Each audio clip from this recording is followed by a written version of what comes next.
as to whether you want to pursue that course of action or not. But the fiercest criticism is directed at the trainers, Jay Bright and Aaron Snowell. Boxing experts question their qualifications to train the heavyweight champion of the world, a former fighter. Bright is another who learned to box under customado. His greatest claim was the day he sparred with Muhammad Ali. Last February, Bright was brought in as a replacement for the champion's former trainer, Kevin Rooney. Champ, 772. I feel I'm very qualified to train the heavyweight champion of the world. I've been around Cuss, and I understand Michael. I understand the ideology behind Cuss, and I understand the style very, very well. Aaron Snowell's credentials include having trained former heavyweight champion Tim Witherspoon and present junior middleweight champ Julian Jackson. He was loath to accept any blame for Tyson's lackluster performance against Frank Bruno. You have to understand that he was underneath a lot of stress and a lot of things were happening in his life. And for him to go in and do the job that he did, I think it's excellent. It's a compliment to Mike. The questions and criticisms are likely to continue. But as long as Mike Tyson keeps winning, this team will probably stay together. For now, they remain an outward portrait of happiness. All for one, and one for all.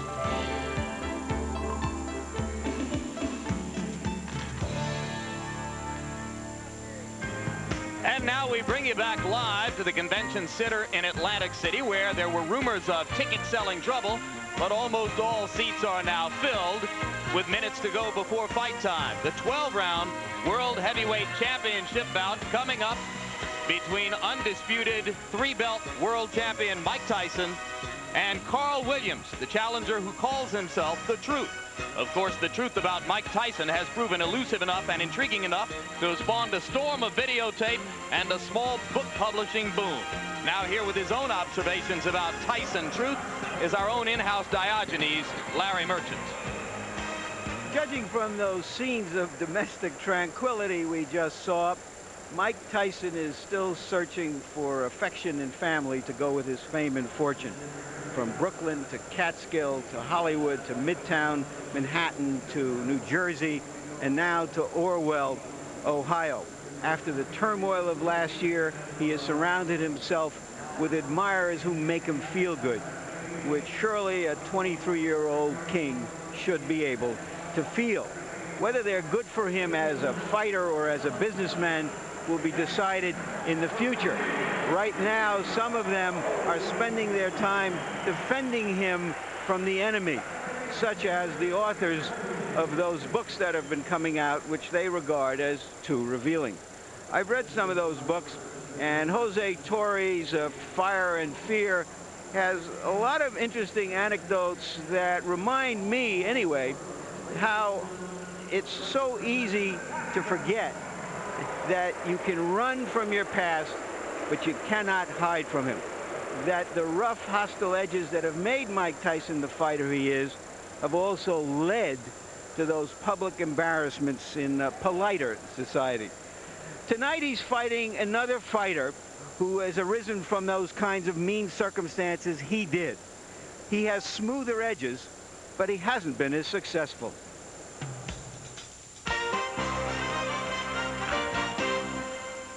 For most, the streets of South Jamaica, Queens are no place to grow up, let alone in which to develop into a championship athlete.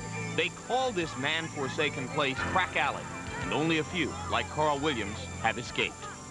Yeah, I used to tell you to come run with me, but you was into one thing and I was into another. Right. That's basically what I'm saying. You was into one thing and I was into another. You know, there's two roads in life that you can go down. There's that straight one, that's the hardest road you can go down. And then there's that other one, this short road. For the first 19 years of his life, Carl Williams took the short road. He flirted with trouble and played basketball day and night. Only his grandmother was around to rein him in. But as Carl matured, he grew frustrated with this lifestyle and out of anger began hitting a heavy bag. People used to say, you got something, you got something. I couldn't see it at that particular time. Whatever I had, to me, it wasn't there. You know, it wasn't until my grandmother died that I really started thinking seriously about doing this. At an age when most would-be professional fighters are experienced amateurs, Williams was just beginning. He walked 6 miles to the gym each day, out of hell and into a brave new world.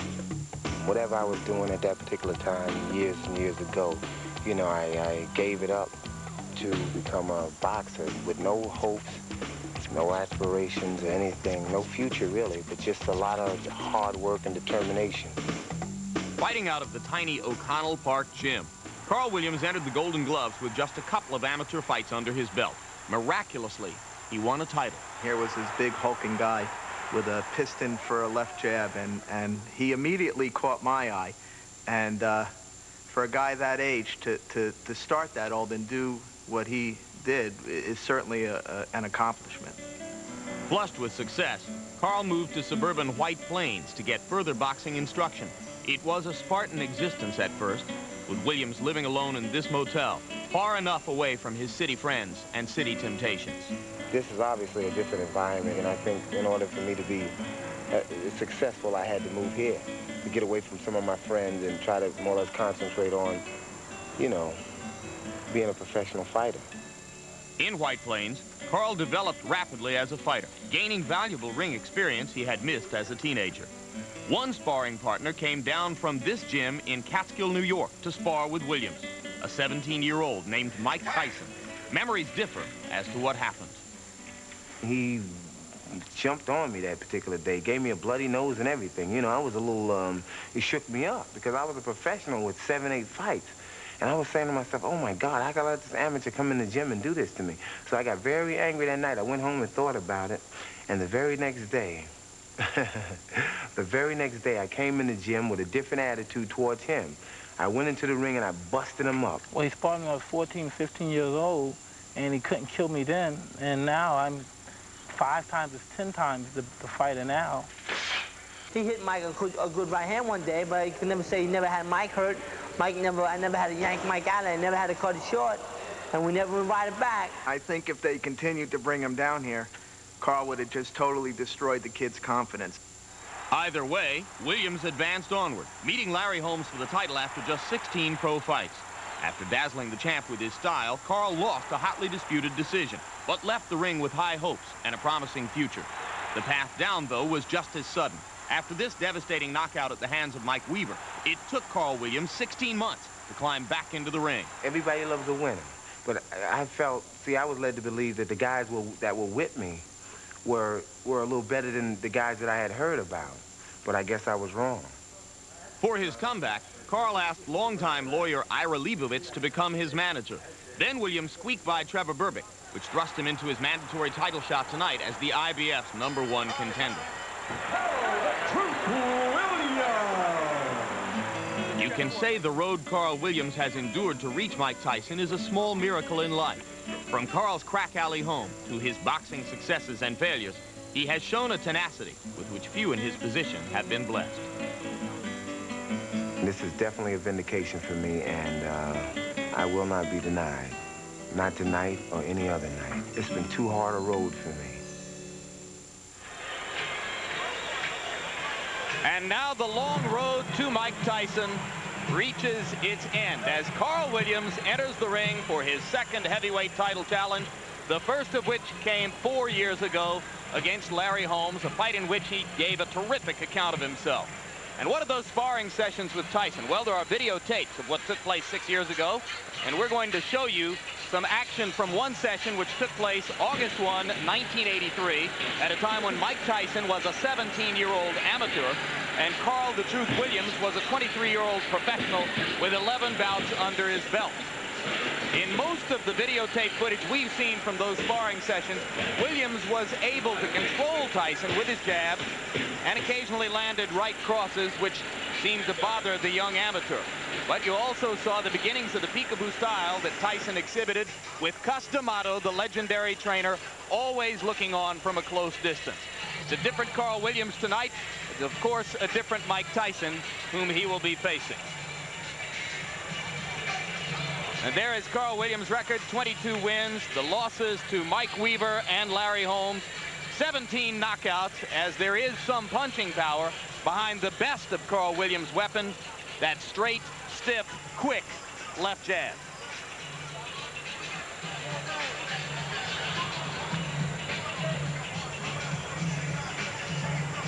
Williams really earned this shot as much as anything with his decision victory a year ago here over Trevor Berbick on the undercard of Tyson Spinks. And that's one of the bouts that boxing critics used to downgrade his chances tonight. He did not look terrific against Bourbon. I think we have to assume that he'll be the best he can be tonight if we can remember that he came up very big in his other big event. And maybe that means he'll give us more of a fight than we expect. We just have to assume that. He is in excellent condition. And there comes the champion, entering the ring for his 37th professional fight. 9-0 so far in heavyweight championship fights. A victory tonight would tie him with Joe Frazier for 5th on the all-time list in that category.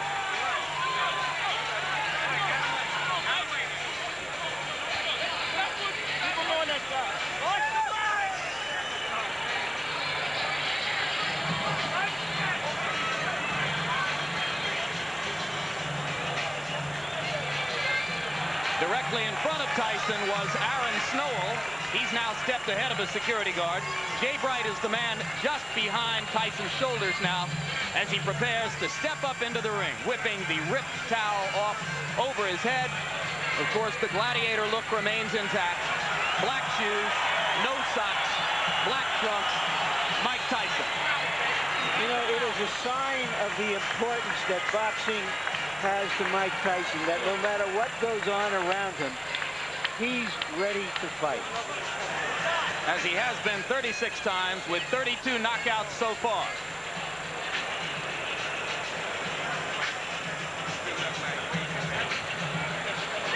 Quickly now, and focusing on the beginnings of Carl Williams' strategy, which has to be the left jab, Ray Leonard's tip of the night.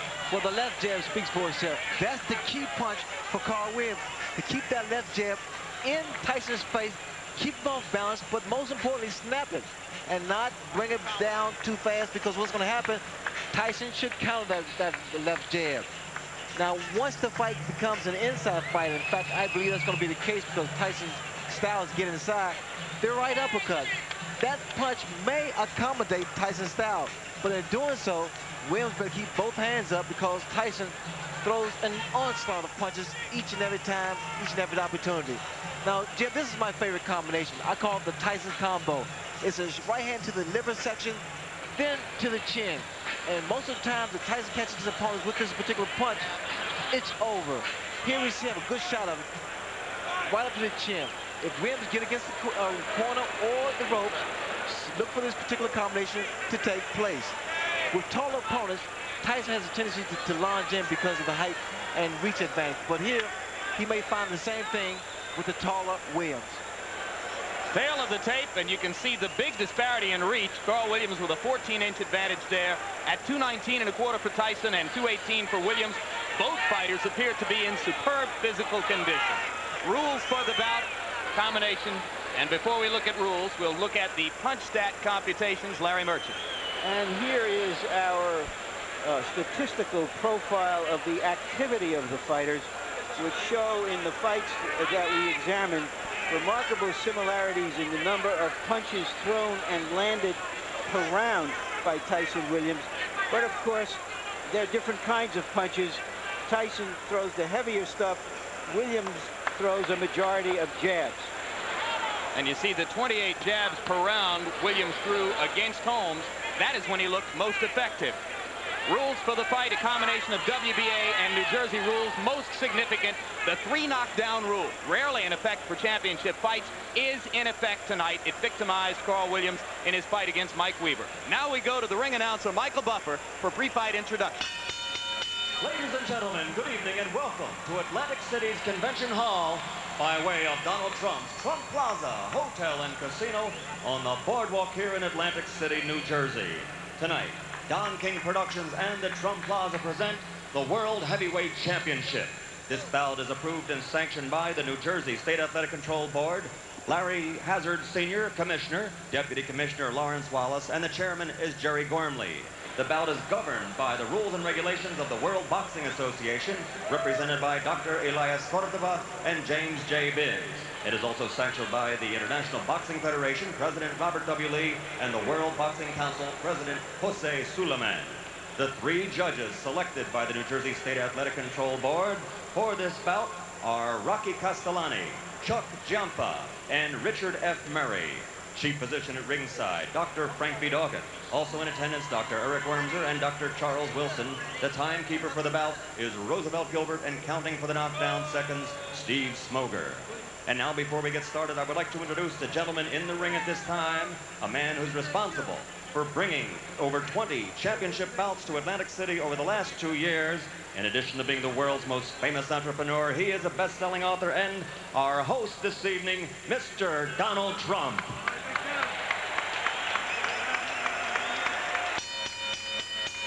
And now, ladies and gentlemen, from the Trump Plaza Hotel and Casino in Atlantic City, New Jersey, let's get ready to rumble. 12 rounds of boxing for the undisputed heavyweight championship of the world. The referee for this bout is Randy Newman. Introducing first, fighting out of the blue corner, wearing the white trunks with red trim, he weighs an even 218 pounds from Muskegon, New Jersey. His professional record, 22 victories against only 2 defeats, 17 knockouts to his credit, and 14 of those 17 KOs within 5 rounds or less. Ladies and gentlemen, the #1 heavyweight challenger in the world today, Carl the Truth Williams.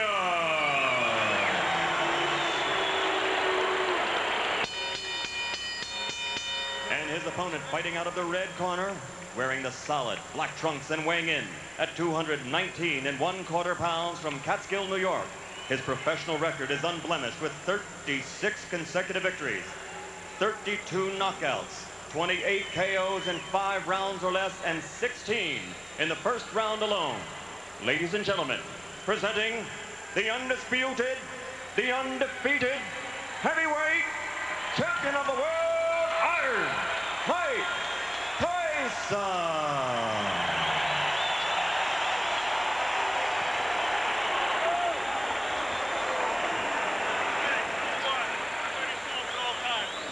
#2, obey my commands. I'll shake hands and come out of the belt.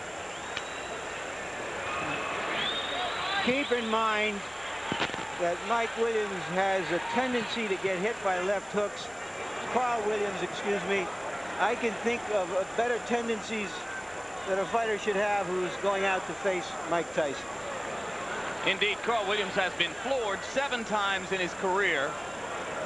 Twice by James Quick Tillis, twice by Jesse Ferguson, 3 times by Mike Weaver, and in every instance, the decisive blow was a left hook.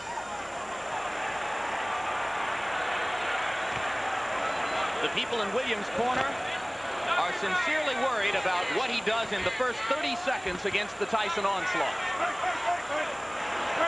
And it would appear that the strategy to begin with is to hold, and referee Randy Newman says, we're not going to start that way.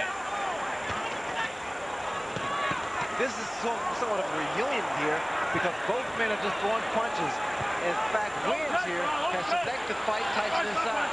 He claimed the other day that if Tyson throws any unnecessary punches, illegal punches, he will accommodate him and throw the same punches back.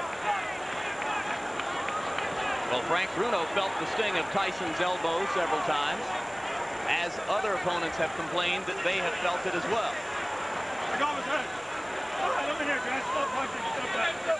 Because Williams' left jab is so strong, that should help him as long as he keep that right hand up and watch Tyson's left hook, which is a powerful punch. That's it. Let him go.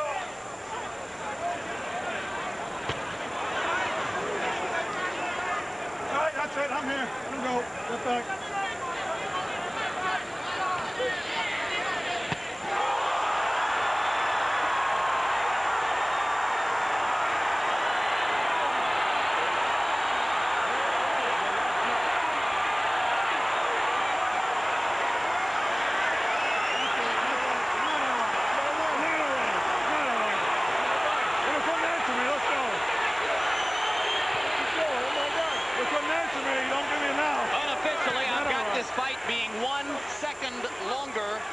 Tyson's face. 1:32 instead of 1:31. It was, as you started to point out, again, Larry, a left hook. Williams was very unhappy at the end of that. Fight's over. You couldn't answer me, Randy Carl. Newman, the referee, asked him a question, obviously about how he felt or what his name was or where he was, and apparently he got the wrong answer because he stopped the fight immediately. I didn't see any reason to stop the fight, and I'm curious to see what that answer was, and I'm going into the ring to see if I can find out. Good luck, Larry. A minute 33, Larry. It was 2 seconds longer than the Spinks fight. The unofficial demarcation of the knockout comes at 1:33 of the first round. And you can see a disgusted Carl Williams who thinks that he should have been allowed to continue. And Ray, I've got to agree with Larry. It was a fairly peremptory stoppage. Well, the way I judge it, because he appeared to be okay, but then again, the referee is closer to the pitcher than we are. What was that question likely to be? Where are you? What day is this? And here we see the left hook that put Williams down. Williams had dropped that right hand, and I had indicated earlier that the jab will be the key, but in throwing the left jab, he must also keep that right hand up and power. There's that left hook. And you saw Mike pivot upward with both feet planted and turn the hips into the punch. This is where the power comes from. The reason people fear Mike Tyson because he's one of the few, if not the only man, that can knock you out in the heavyweight division with one punch.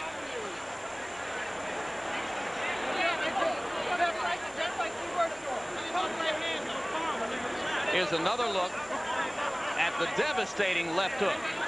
And what Tyson does here, he bobs and weaves, gets under that jab and counters with a beautiful left hook. Perfectly timed as Williams was dropping the right hand, just as you said he did after throwing the jab. Well, what happened for Williams is the fact that his left hand, his left jab rather, was working, and he felt very comfortable.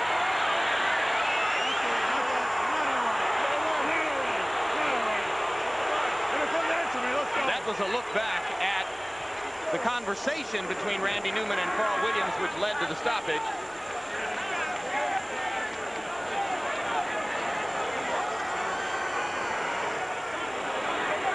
Mike Tyson, as usual, awesome. I'm reminded of a night in the Meadowlands in New Jersey when a referee stopped a bout between Mike Rossman and Victor Galindez. After a similar conversation, Rossman, the victim of the knockout, he chased the ref across the ring yelling, "What was the right answer?"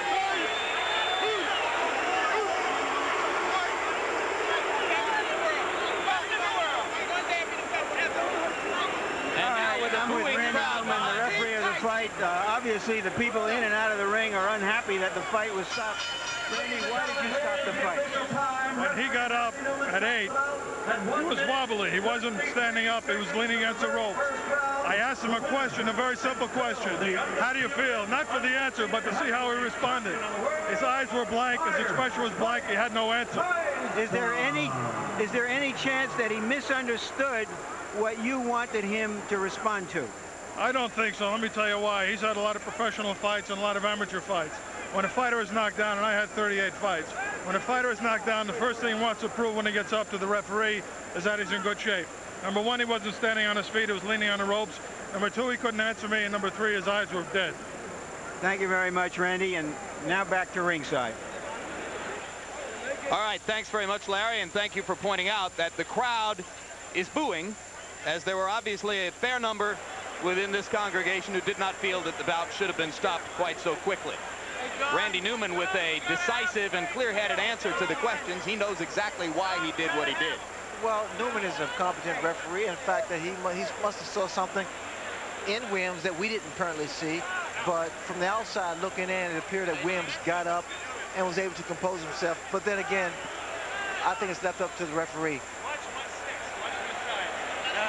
And now we go back to Larry Merchant in the ring, I believe, with the champion. Go, Larry. All right, once again, Mike, the interview has to be longer than the fight. I'm sorry about that. What happened from your point of view? Did you see him really dazed? Well, no, I noticed my trainers would tell me we were slipping and hooking. So when we slip, because usually I come in, I slip, and I get in there, and that's the hardest part, getting in there, and I never threw the punch. And so we're practicing, like, slipping, so you're in there, instantaneously, bing, throw the punch. And I did, I was successful. What were you surprised that he stayed on top of you as much as he did, that he didn't try to move? Oh, I loved it. I loved it. I just knew it took it just with a matter of time. I loved it. So you knew that as soon as he was doing that, that you were going to get a clean shot sooner or later. Exactly. And my punches were accurate and pinpoint, and I knew eventually I was going to get him. He has a reputation for getting hit with left hooks. Were you looking for that opening? No, I was very confident. I wanted to hit him, catch him with a good right hand. Believe me, my right hand is my favorite punch, but I never catch anyone with it. You know, it's my best punch, and I always hit guys with left hook. All right, we're going to try to take a look at the where's the monitor? At the monitor, if we can find it, so that we can determine what happened. Champion non-pro. All right. Okay, it was a clean left hook. Did you? I mean, you sparred with him years ago. We know that it didn't mean anything. Were you surprised that he went so fast? Well, no, I knew if I catch someone clean, they'll go, regardless who they are. But you know, when the referee he hit him with a shot, it looked like he was able to get up. But I guess the referee called what he saw, because I didn't think he was hurt that bad. But I know I hit him with a clean shot. Speculate for me. How long would it have taken you to get him down a second time if the fight went on? Oh, no problem. I'd have been all over him. Maybe it's better that the referee did stop early. I would have been all over him. That's when I'm most dangerously, when I know I have someone hurt.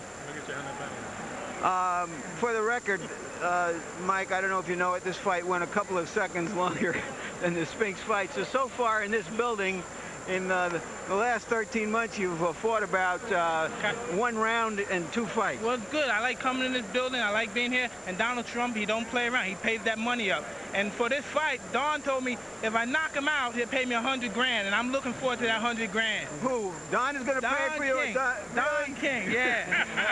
$100 grand for a knockout. All right, we all want to be there when that happens. When is this going to happen? Right, in the post-press conference. You want to get to me? Oh, yes. My church can use some of that money. Yes. All right. Reverend Henry J. Payton, Holy Trinity Baptist Church. No doubt. Let's talk about, all right, now let's talk. You've talked about being in control of your career.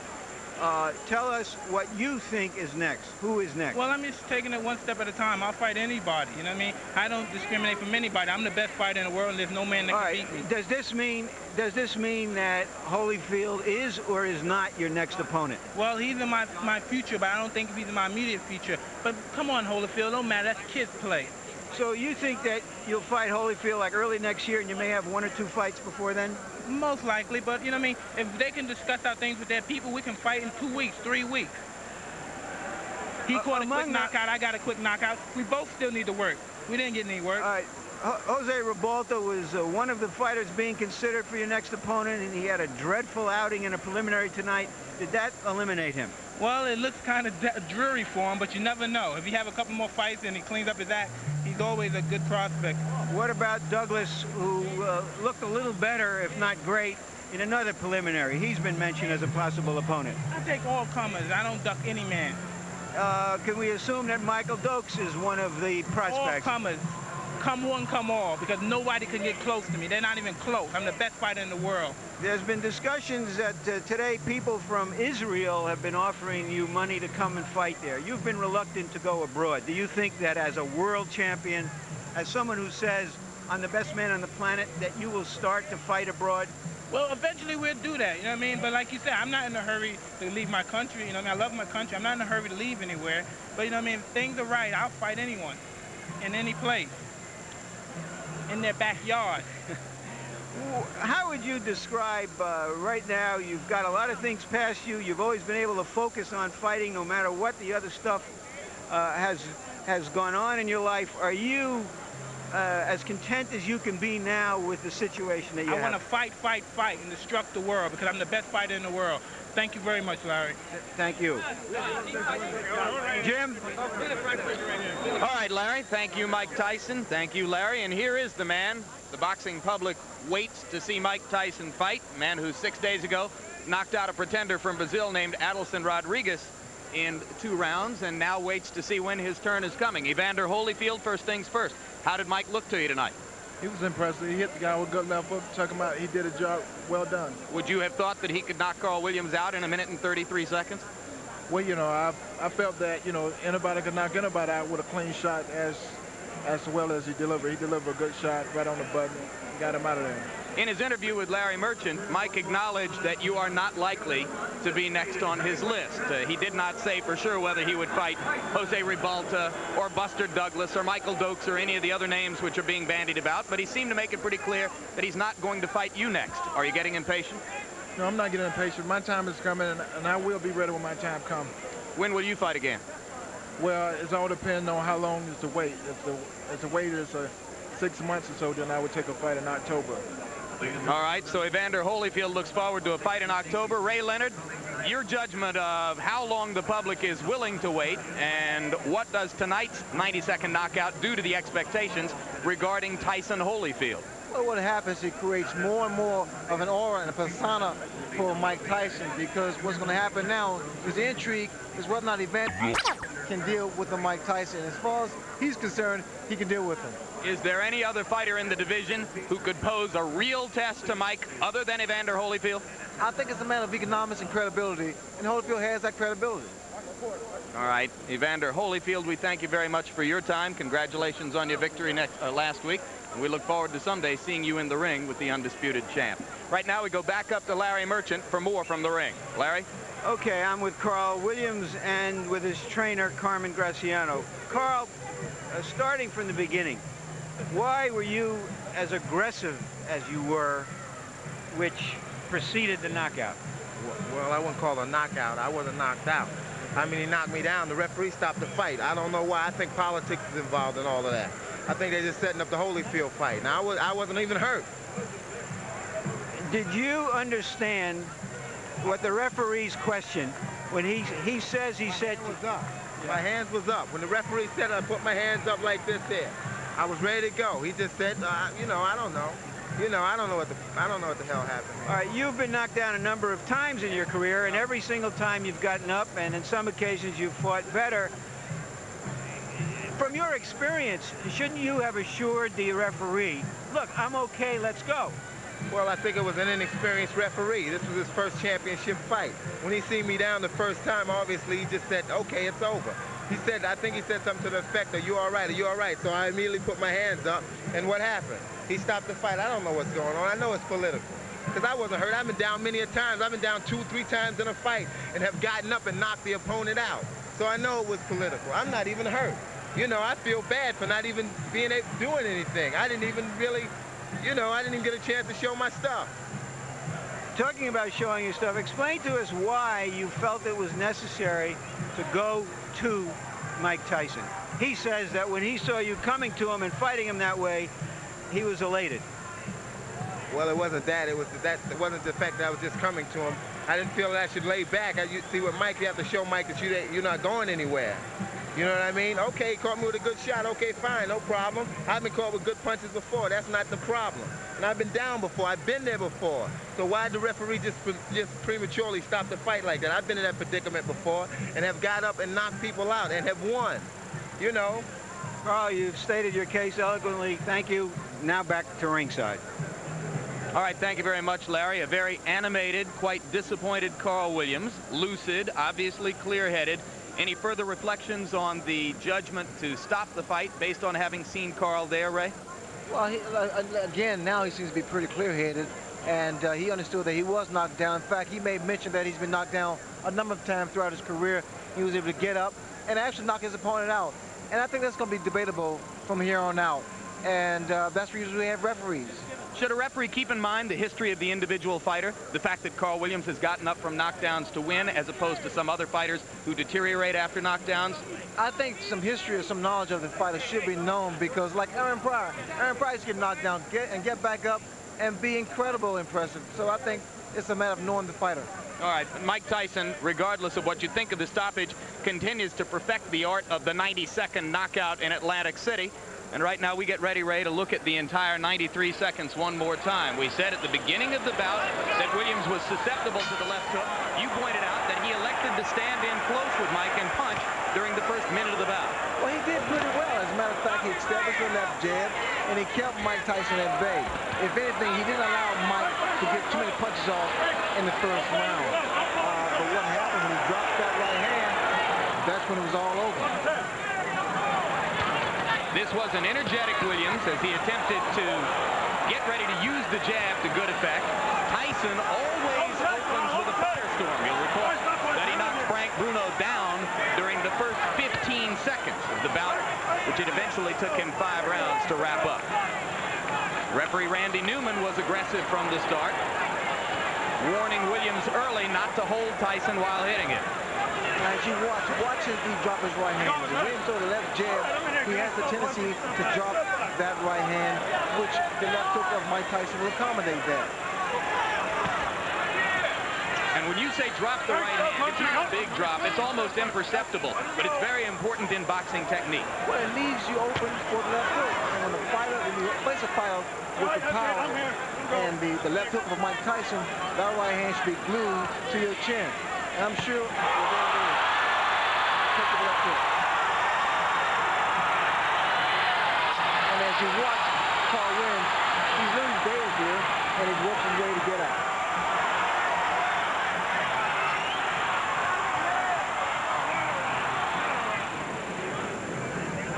So that was that, and Tyson once again etches his name onto the list of shortest heavyweight title bouts in history. The 91-second knockout of Spinks was the 4th shortest in the history of the genre, and now the 93-second knockout of Williams becomes the 5th shortest heavyweight title bout of all time. So Mike now accounts for 40% of the shortest heavyweight title bouts of all time. And one more time, we are all together. Larry Merchant, Randy Newman was quite unequivocal in defending his stoppage of the bout. Carl Williams was quite unequivocal in denouncing it. What's your reflection on that particular stoppage? Well, one, the picture showed that he hadn't put up his hands as he claimed he had. I think he was hurt, but I also think that Randy could have let it go on, given the fact of his record, which he is accurate about. Referee should know this is a guy who's been knocked down early and often and has gotten up and fought back. I doubt that he would have survived the first round if that happened, but I think he deserved the opportunity. I think the referee acted a little too precipitously. Which brings me to the next point, Ray Leonard, and we get ready for your closing comments here. How long will the public put up with this? Does this create increasing fascination with Tyson's knockout power, his ability to put away opponents in 90 seconds, or will there be on the part of the boxing public increasing doubt and disgust with these short, non-competitive bouts? Well, unfortunately, it's not Tyson's fault that he has such power and devastation in both hands.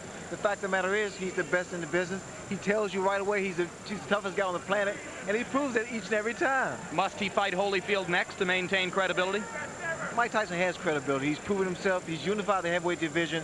I think that would be an attractive fight, and that's something that some of the fight fans look forward to. Larry Merchant, your closing comments on Tyson Carl Williams. Well, there's nothing much to say. What happened in the ring, you know, says it for Mike Tyson. My feeling is that when a fighter is as dominant as he is, there are very few other fighters who can compete with him. But he is such an extraordinary fighter that it's almost, in a sense, like a great artist who has too many paintings on the market, and it drives the market value of the individual paintings down, so that he has to perhaps fight some fewer fights. As far as Holyfield is concerned, I think there's just a kind of negotiating dance going on now. The fight is going to happen. There may be a fight between now and then.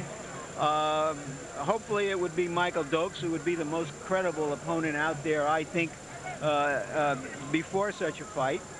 I've been struck watching Mike all week that he doesn't seem to have fun at these events anymore. That's the overriding feeling I get about Mike Tyson, that he's still a little gun-shy because of everything that's happened in the past. His answers have usually been very cryptic and short with the press. He hasn't enjoyed the scene as much as he used to, and that's a shame for a 23-year-old kid who has everything in the world in his chosen profession. But we sure noticed tonight that once he did it, he was effusive, he was happy. This ring is still the safest place in the world for Mike Tyson. It's where he speaks the best, both with his fists and now with his mouth as well. Which brings us to the final piece, excuse me, Larry, of historical perspective. He's barely 23 years old. He's been in the ring 37 times as a professional. He's won every time. The record which has danced in the dreams of heavyweights for 30 years now is Rocky Marciano's 49-0, 49 fights without a defeat. Mike Tyson has said recently that that record doesn't mean anything to him. Clearly, though, if he continues to fight at the rate of every few months for the next few years and continues to win, that record will become increasingly important in the minds of boxing fans as they and we continue to chart Mike Tyson's path through heavyweight boxing history. So now, stay tuned immediately following tonight's World Championship Boxing telecast for a special presentation of One Night Stand, Bob Nelson. That'll be followed by the Kids in the Hall on the East Coast and Young Guns on the West Coast. All of those programs will be seen in their entirety. And be sure to join us for our next telecast of World Championship Boxing as the IBF middleweight champion Michael Nunn defends his title against former middleweight champion Iran Barkley. That's coming away on Monday, August 14 at 10 o'clock Eastern, 7 o'clock Pacific time, right here on HBO.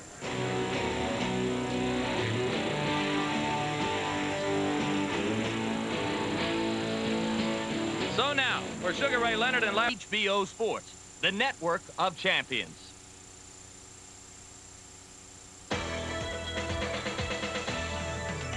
Hey, dude, guess what's on next?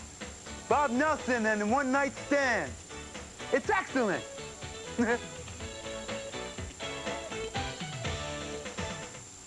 12 terrorists declare war in L.A. They're armed, dangerous, and they've considered every detail but one. Mayday, mayday. Anyone copy? Do you really think you have a chance against us, Mr. Cowboy? Yippee-ki-yay, mother... Bruce Willis, Die Hard. He's an easy guy to like. Come out to the coast. We'll get together, have a few laughs. And a hard man to kill. Premieres Tuesday, August 1st on HBO. The best movies. I'm in Boise, Idaho. No, wait a minute. I'm in Anchorage, Alaska. Come on. Cigarettes are killers. Robert De Niro and Charles Grodin. Why are we running away from the FBI? Because I got to bring you back myself, otherwise I won't get my money. They're seeing America the hard way. I also suffer from acrophobia and claustrophobia. I'll tell you what, if you don't cooperate, you're going to suffer from fistophobia. Midnight Ride. Why would you eat that? Does it taste good? Premieres Wednesday, August 2nd on HBO. The best movies.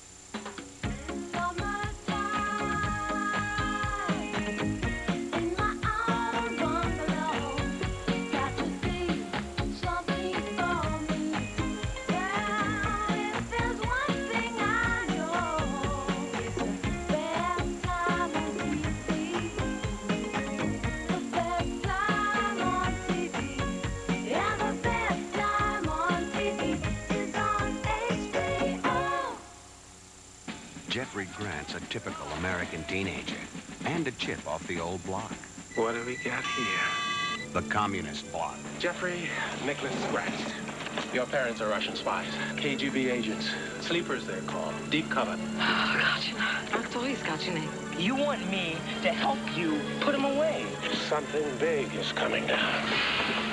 Sidney Poitier, River Phoenix, Little Nikita. Premieres Saturday, July 29th on HBO. You're awful quiet in there, babe. I checked in this morning with my wife. Yes. And while I was in the shower, she left the room. Yes. And she hasn't come back. Is it possible she met someone there? Someone she has been thinking about? This morning in the passage, one man pushed with brutality the poor woman in the car. She left with the man who had called her. He had his arm around her. No one will believe him. Could have had a gun. Like this. Here. Or they could have just been having a good time. And only one person in Paris can help him. Your wife? They kidnapped her. Plunged headlong into a ruthless world of international intrigue. We give them what they want. You will get your wife, I will get my money, and everybody will be happy. Don't be stupid, or else beautiful Mrs. Walker goes bye-bye. Out of control.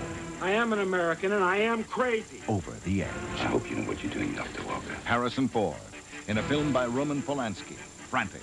Premieres Sunday, July 30th on HBO. We think we are safe. We are not. I am the Watcher at the edge. The Edge. Pray you don't cross it. Coming August 23rd to HBO.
Hi, I'm Bob Nelson. Welcome to my HBO special. This is great. HBO wanted a unique opening, so this is what I came up with. Totally spontaneous.